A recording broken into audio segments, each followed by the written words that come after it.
लोग कहते रहते हैं कि हम आंसर राइटिंग कर रहे हैं। समझ में बात ये नहीं आती है कि कुछ लोग जो एक हफ्ते या कहा जाए 6 महीने या कहा जाए 1 साल, जिसको देखो एनसीईआरटी 2 किताबें पढ़ लेता है और ये कहने लगता है कि अब हम आंसर राइटिंग कर रहे हैं। एक सवाल ये उठता है कि आंसर राइटिंग रियल में करना कब चाहिए और आंसर राइटिंग कहते किसे हैं? क्या आप एनसीईआरटी की एक बुक पढ़ करके आंसर राइटिंग कर सकते हैं किसी टॉपिक पर? ये संभव है क्या? अगर संभव है तो आप बेवकूफ़ हैं पूरी तरह, ये समझ जाइएगा। आप कहते हैं हम आंसर राइटिंग कर रहे हैं, देख करके किसी किताब को उतार लेना आंसर राइटिंग नहीं कही जाती है। यह अच्छा समझिएगा, बखूबी समझिए कि देख करके अगर आप सोचते हैं कि आप आंसर राइटिंग कर रहे हैं तो आप कुछ नहीं कर रहे हैं, आप बस खुद को बेवकूफ़ बना रहे हैं इसमें, और कुछ भी नहीं। तो आंसर राइटिंग कब माना था कि आंसर राइटिंग क्या है, इसको पहले जान लीजिए। वास्तव में आंसर राइटिंग होता क्या है?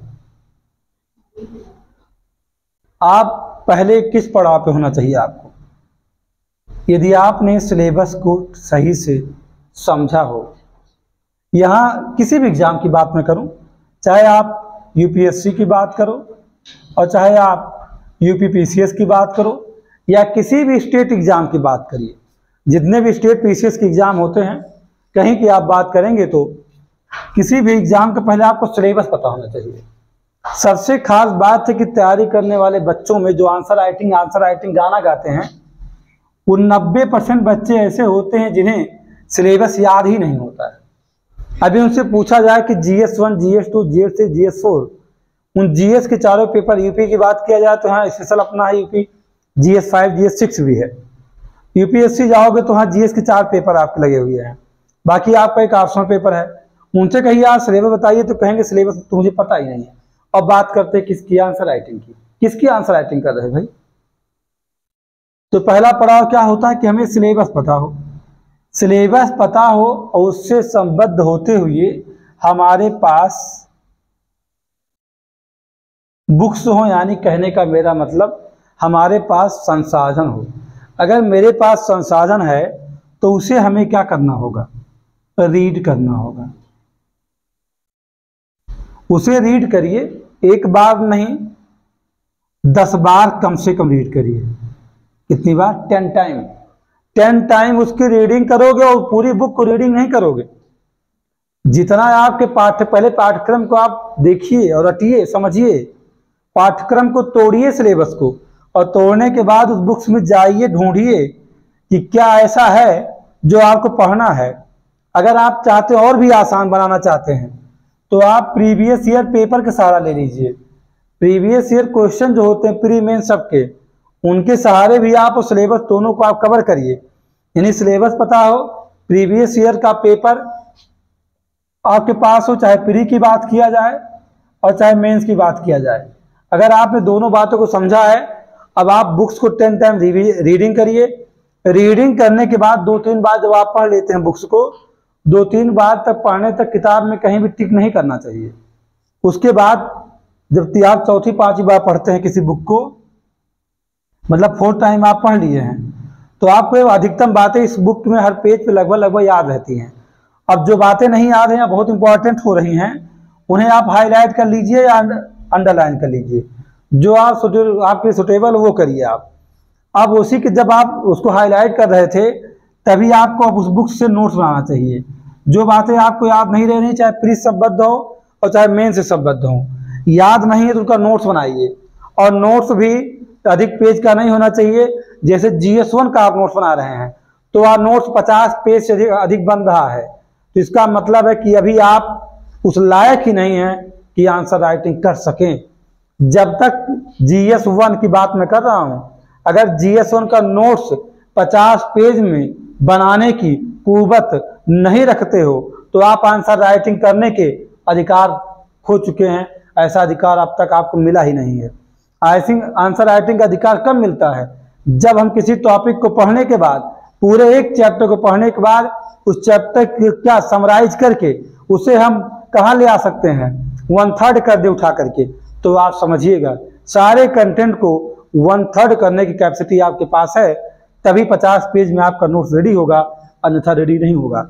और 50 पेज में तब आएगा जब आप किसी भी बुक्स को, जैसे स्पेक्ट्रम हो या लक्ष्मीकांत हो, आर एस शर्मा हो, जिन्हें आप अक्सर यूट्यूब पर बुक लिस्ट में देखते रहते हैं और उसे देख कर पगलाए रहते हैं, लेकिन आप नहीं जानते हैं इन किताबों के अलावा भी कुछ ऐसी किताबें हैं जो जितने यूट्यूबर हैं उनका नाम कभी नहीं लेते हैं और इतने आसानी से आप जान नहीं सकते हैं। वास्तव में मेंस किताबें और भी हैं, सिर्फ यही किताबें नहीं हैं जिनका नाम सिलेक्शन लेने के बाद भी सिलेक्शन लेने वाला भी नहीं बताता है। वो बताना ही नहीं चाहता है क्योंकि उसी के थ्रू वो पैसा कमाना चाहता है।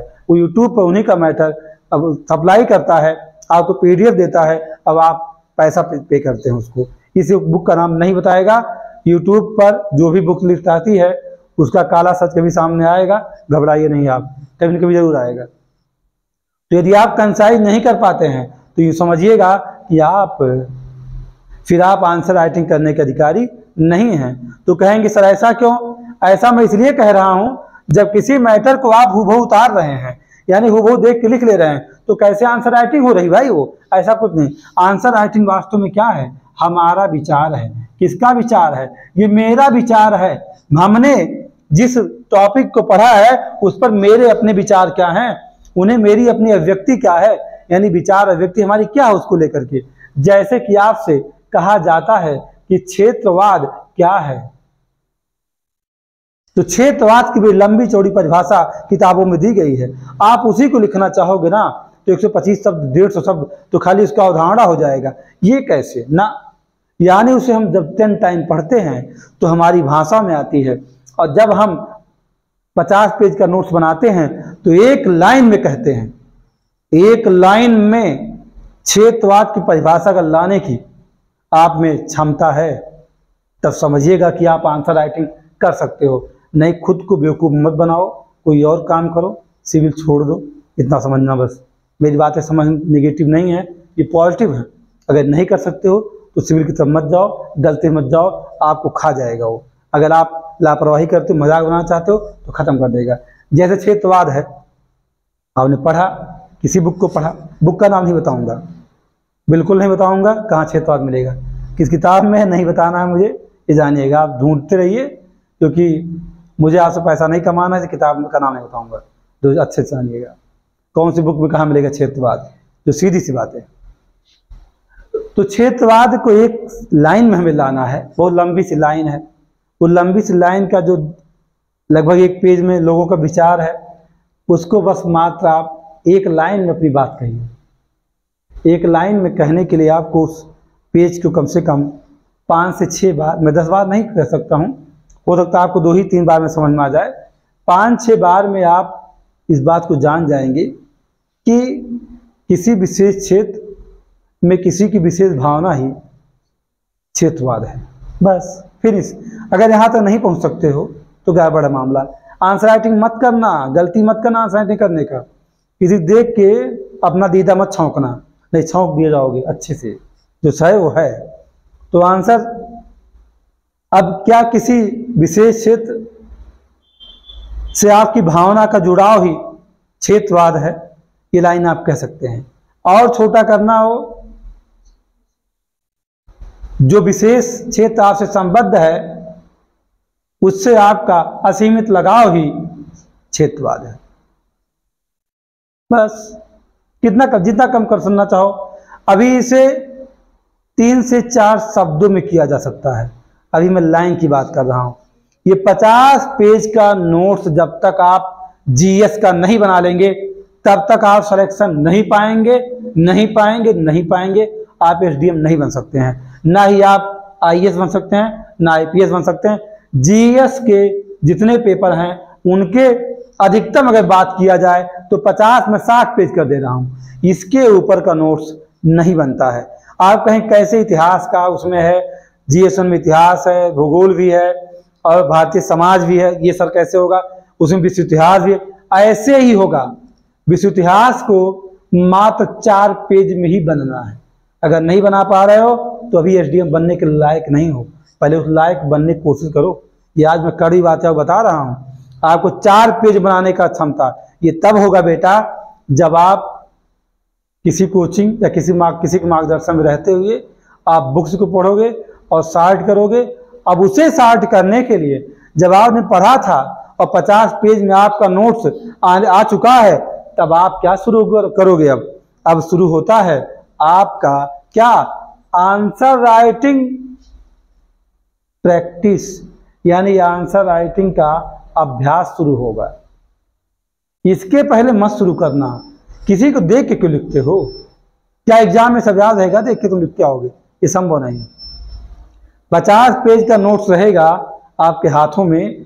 अब आंसर राइटिंग करने जब जाओगे तो आपने इतना अच्छे पढ़ रखा है, जो आप अभिव्यक्त अपने विचार करना चाहें किसी मामले में, किसी भी सवाल पर, तो वहां पर कभी कभी ऐसा होगा, पहली बार जब आप आंसर राइटिंग करेंगे तो आपका जो शब्द होंगे वो बहुत पुअर होंगे, बड़े कमजोर होंगे। दूसरी बार करोगे उसी टॉपिक पर, तीसरी बार करोगे, चौथी बार करोगे, पांचवी बार करोगे, ऐसे अनकाउंटेबल आप आंसर राइटिंग करते रहोगे। एक समय ऐसा आएगा कि खुद ही कहोगे वाह क्या बात है। जैसे लोग ताजमहल को देखते हैं, कहते हैं क्या वाह क्या ताज है, तो ऐसे आपने आंसर को कहोगे वाह क्या बात है, और खुद ही अपने कंधे को थपथपा लोगे, तो समझ जाना वो दूसरी बार में लिख पाओगे, तीसरी बार में लिख पाओगे, पांचवी बार में लिख पाओगे, 10वीं बार में लिख पाओगे। वही आंसर राइटिंग अभ्यास से निकल के आएगा क्या, आपके पास 50 पेज में जो नोट्स बनाया आपने, उसके कीवर्ड इसमें होंगे। उन्हीं कीवर्ड के सहारे अब आपके शब्द आ रहे हैं, आपके विचार आ रहे हैं, और उन्हीं विचारों में अभ्यास करते करते आप सिलेक्शन पा जाएंगे। अब आप कभी भी किसी को नहीं बता पाएंगे कि आपका सिलेक्शन किस नोट्स से हुआ है।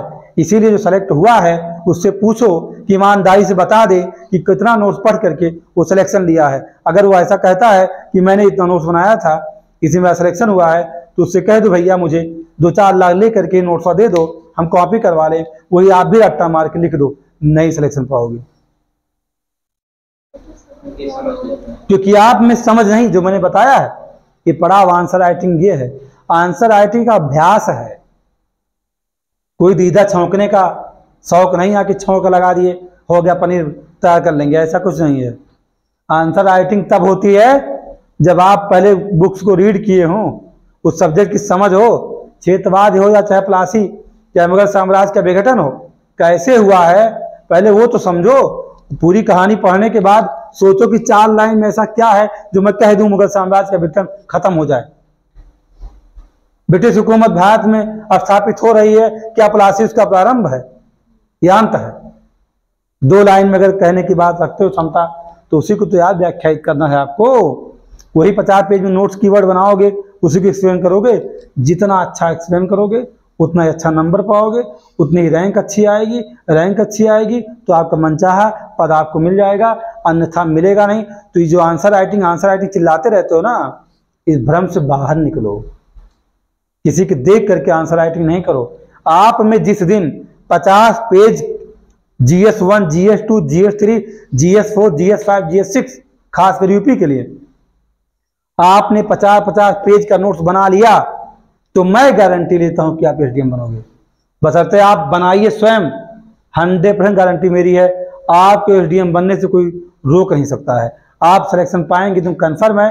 ये बातें UPSC पे उतनी ही लागू हैं जैसे कि यहाँ लागू हैं, सेम चीजें वहां भी हैं। अगर ये कैपेसिटी आप में होगी तब आप यहाँ बने रहिएगा और आंसर राइटिंग की तरफ जाइएगा, अन्यथा मत जाइएगा। उसके पहले अपना नोट्स बनाइए। मेरी बातें कड़वी हैं लेकिन सच हैं, और इन सिविल कंपटीशन में जो ऐसी बातें जो छिपी रहती, पर्दे के पीछे रहती हैं, जिसे लोग नज़रअंदाज करते हैं, उन्हीं को उजागर मैं कर रहा हूँ आपके सामने। अभी आपके सामने कभी न कभी मैं बताने वाला हूँ कि वास्तव में मेंस की बुक्स कौन सी होती हैं। वास्तव में ये यूट्यूबर क्यों चिल्लाते हैं लक्ष्मीकांत स्पेक्ट्रम, क्यों नहीं और कुछ चिल्लाते हैं। अब किसी दिन मैं आपको जरूर बताऊंगा कि कौन सी बुक्स हैं जिनसे आपको बहुत नहीं है। ये मैं कहूँ कि बस गिनोगे उंगलियों पे बस 10 किताबें ऐसी हैं। उन 10 किताबों को अगर आपके हाथ लग जाएंगी तो आप बहुत बड़ी बड़ी कोचियों को हिला के रख दोगे। उन 10 किताबों का नाम आपको पता लग जाए तो हमारे देश में जो बहुत सीट्स कोचिंग है, दिल्ली जैसे, इलाहाबाद जैसे शहरों में चल रही हैं, आप उन्हें हिला के रख दोगे। ये आप समझ जाओगे कि उन्होंने कंटेंट कहाँ से कॉपी कर रखा है। बस खाली उन किताबों का नाम वो नहीं लेते हैं, ना टीचर लेते हैं, जो यूट्यूबर्स हैं वो भी नाम नहीं लेते हैं। लेकिन मैं आपको बताने वाला हूँ कि कौन सी कोचिंग का, कभी भी बताऊँगा, अभी नहीं बताऊँगा, थोड़ा समय लगेगा, कौन सी किताब से किस कोचिंग में अपना कंटेंट रेडी किया है और विथ एविडेंस दिखाऊंगा। घबराइए नहीं, तब तक बने रहिए, आनंद लीजिए मेरे साथ।